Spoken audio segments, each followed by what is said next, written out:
Hello, what is our final main topic today? Topic number 4 comes to us from Stewart. Hello, John and crew. I hope everyone is having a good morning. I just saw your theater review of Black Adam and was hoping you could expand more on it without spoiling the movie.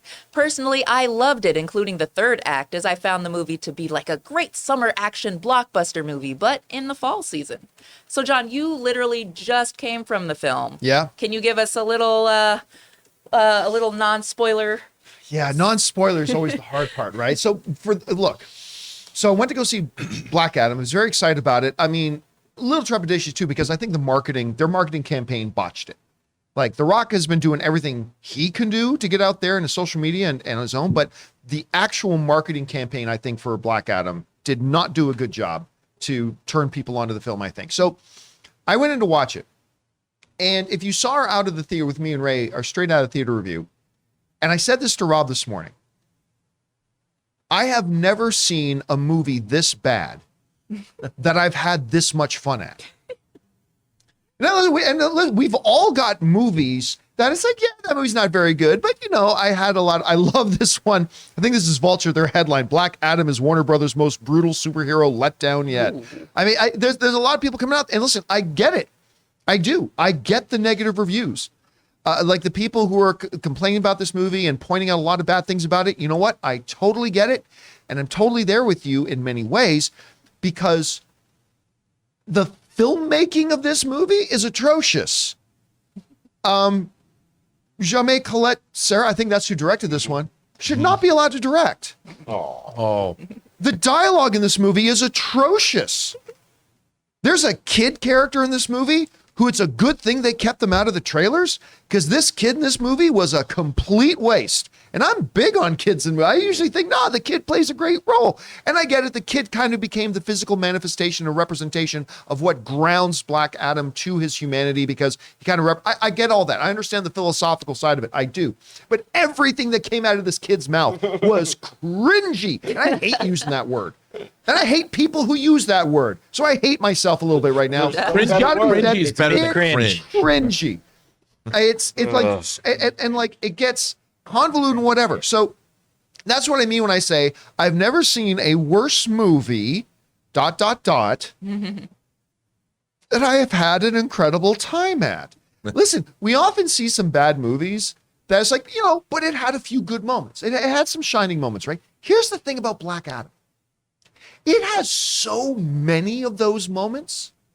So many of those moments. Like, Ray and I were sitting together that I would like, yeah, or like, or be laughing out loud or at the edge of my seat. The people that were sitting in that theater, that was like my favorite. There wasn't a lot of people, which is going to be... What was a 3:00 in the afternoon show that we saw? But the people that were there, they were all in. They reacted, especially the dudes right next to me. They were cheering for everything, even the stuff where I was like, "That's all right." They were just, they were totally into it, which I can appreciate. I mean, they love the DC. You could tell they were big fans of the DC universe. They were cheering it out. So yeah, our theater experience in itself. The people that were having a great time. Yeah, there's no groans, no nothing. At the end of the day, what do I always say about movies? What are movies? Movies are experiential events. They're experience. What kind of an experience when you walk out of the theater? Did you have an experience? And as truly awful as many things in Black Adam are, there were so many times that I cheered and laughed in the right way, laughing. Like they meant for me to laugh and I laughed, that I cheered and laughed and was on the edge of my seat and just enjoying this visual festival of things. And by the way, a couple of things that I really liked the Justice Society. I liked Hawkman a lot more than I thought I would. So great. Obviously, Pierce Brosnan as Dr. Fate was fantastic. And you know what? The part I thought I would groan at ever since the CinemaCon presentation, what is the Centrino's kid's first name again? I keep forgetting it. Noah Centrino. Noah Centrino and the Tornado Girl, whatever. She was great too. Adam Smash. Yeah, I'm like, okay, that's your YA quota for this, blah, blah, blah. But you know what? I actually found their dynamic and their relationship completely charming. Yeah. I actually found myself, it was wholesome. It felt really nice, and I liked that part. But again, the visuals, the action, the one-liners, all that kind of stuff, that yes, it's a terrible movie. Oh, yeah. But guess what? I'm going to go watch it again today. Ann and I are going to go see it again. And I'll probably see it a third or a fourth time because there are so many of those great moments that despite all my complaints and despite my criticisms, and there are plenty of them, at the end of the day, I came out and I said to Ray, I had a good time. Yeah, that was fun. But I will warn you. Remember how I reacted to Jackass when we watched it? Yes. Some of those lines that kid said, You wanted to turned leave. and covered my face just because. Keep the Chipotle inside. But then there's another element too, right, John? It's a comic book movie. Kids are gonna watch this. I know there's gonna be like some sort of family element to it, and maybe that's where those lines would come in. But it was just done very bad. Like there was no emotion. Any line that kid said, there was no emotion, and that's all I wanted. Just wouldn't. No, other than excitement, like unlike movies like The Dark Knight or Captain America: Civil War or even Shang-Chi, where they can have things where you legitimately have emotional responses to things. I had, other than the excitement, which was top notch, I never felt any emotional pull or any emotional. The villain was lame. The villain was lame. It was. And then, guys, we want to take a second to thank the sponsor of this video, Mint Mobile. Mint Mobile offers premium wireless starting at just $15 a month. And now for the plot twist. I'm just kidding. There isn't one. Mint Mobile just has premium wireless from $15 a month. There's no trapping you into a 2-year contract or opening the bill to find all these crazy fees. There's no luring you in with free subscriptions to streaming services that you'll forget to cancel and be charged full price for. With my old wireless provider, every month when I opened the bill, it was like playing roulette. I never knew how big the bill was going to be, and it always seemed to get bigger. With Mint Mobile, it's totally different. I know exactly how little I'm paying every month, and there's never any surprises. Mint Mobile gives you the best rate whether you're buying for one or a family. And at Mint Mobile, families start at just 2 lines. All plans come with unlimited talk and text plus high-speed data delivered on the nation's largest 5G network. And guys, you get to use your own phone with any Mint Mobile plan and keep your same phone number along with all your existing contacts. So transferring over couldn't be easier. So to get premium wireless from just $15 a month and no unexpected plot twists, go to mintmobile.com/Campea. That's mintmobile.com/Campea. You'll make your wallet very happy at mintmobile.com/Campea. I should save this for a spoiler discussion. Throw up the spoiler alert. I'm going to give you a narrative non-important detail, okay? This is a narratively non-important detail. I'm seeing it Monday. But you saw a glimpse in one of the trailers that it looked like there was some kind of demon army, right? You saw in the one trailer. What the fuck is actually happening here? Like, because at the end of this, near the end of this movie, and this is away from the main action, like Black Adam is fighting somebody else. It's totally separate, right? But out of nowhere, for no reason whatsoever, this demonic armies of hell come to Earth. Okay. Boy, that sounds bad. Armies of hell sounds like that'd be pretty formidable.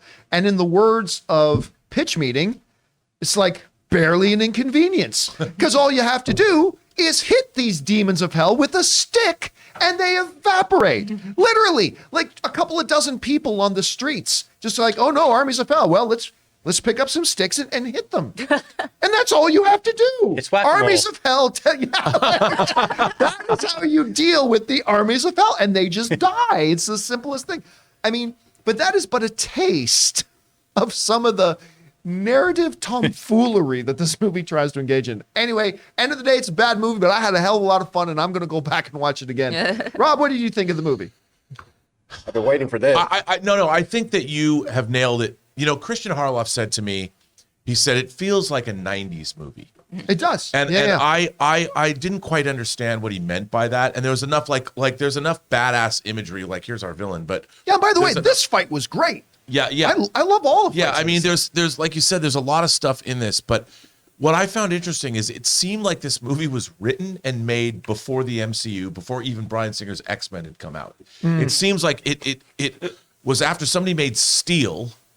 It's not like Steel, but because you're going to the bottom of the bucket here. It felt like I hated the script. It's like the need to have a child character in this film to have some connection for Black Adam to humanity, whatever the hell they wanted to do, felt so 90s. I mean, I was like, this script was conceived and written before the comic book movie renaissance of the last 22 years.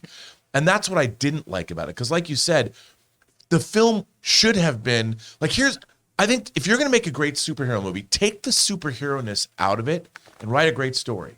If you want to have an ethical conflict between two characters, write that conflict without them having superpowers. Once you get the story settled, then add the superpowers into it because you still need a great story. I felt that this movie was wildly all over the place. It was not focused in terms, all the pieces were there. And when there's cool stuff that happens all the time. I'm like, yeah, like you. I'm like, that was cool. But it didn't hold together. And ultimately, I thought, what am I supposed to take away from this movie? And it could have been cool. It could have been really focused. And the writing just felt like, I felt like Dwayne Johnson, like, well, we have to have a kid in it. Because, a lot of my fan base is kids. Well, why? And it's ethically, basically like that headline on that article, the Vulture article, murder is okay, kids. You can kill people. That's fine. I'm like, really? I don't know. I mean, without getting into spoilers, I felt that this movie was kind of just a mess. Oh, you didn't like it at all? You didn't No, like I it, did. son? No. Yeah, don't get me wrong. no. I love seeing the Justice Society. I love Pierce Brosnan. I loved Hawkman. All that stuff was great, but there was a lot of stupid in it too, and it was just offset by like, how do you not know that you've got this cool thing going, and then you change the tone of what you're watching from scene to scene, and I'm like, ugh. Okay, bottom line though, when you walked out of theater, because we weren't in the same theater. No. When you walked out of theater, if I were to approach you at the theater and ask you, did you have a good time? Yes, I did. You did. I did because I got to see things I wanted to see my whole life. Yeah. Exactly. Like Dr. Fate, Pierce Brosnan, give him a movie. Give the Justice. Where's the and Hawkman and Dr. Fate, and like you said, Cyclone and Atom Smasher. There's a movie there, and I want to see Dwayne Johnson. I want to see Black Adam again in a movie where the script is focused. Where, please, why when you're writing a comic book movie, when we have something like Civil War to look back on, use that as a template, not this. And like you said, the villain. Why did you even need that It was a villain? useless throwaway villain. You didn't even- That did end up having some very cool fights, though. No, The there fights were great, cool fights, but but narratively, the villain It was felt lame. like they had to add. There was so many things that they could have done. Like just the conflict between Black Adam and the JSA could have been cool. You could have pumped that up. And that can we- was kind of cool, actually. I mean, it was, but I mean, that's all you needed. Can we give respect to the VFX team on this? Oh, in my opinion, there's a lot that could have went wrong, especially when you're dealing with flight and like the There's environment. cool. The Oh, yeah, VFX a lot of team the visual did a effects were great great. job. Yeah, there's on this really one. cool stuff to see in this movie. You know what, John? I think one of the worst big budget studio movies I've ever seen that I love. If you tell me this movie is not good, it's not. But I love it, is The Specialist with Sylvester Stallone and Sharon Stone. It's a terrible movie, but I love it to death. This movie had Do you a little still bit- love it if you take out the shower scene, though? I Do you do. still- okay, I okay, do. that's fair. You know why John Barry's score is great? And the shower scene, I've never seen a shower scene with Sharon Stone nude that you spend more time watching Stallone in it. That's one of the problems with the movie. But this is kind of like that. All right, guys. Question is for you. Have you had a chance to see Black Adam yet? If so, what did you think? Look, I don't know that I've ever felt that this statement has been more applicable. A really bad movie that was really fun. And again, I with all the complaining I'm doing, I'm going to go see it again tonight. I don't know. How did you guys feel about it? What are your expectations for it if you haven't seen it yet? Whatever your thoughts are, jump down to the comment section below and leave those thoughts there.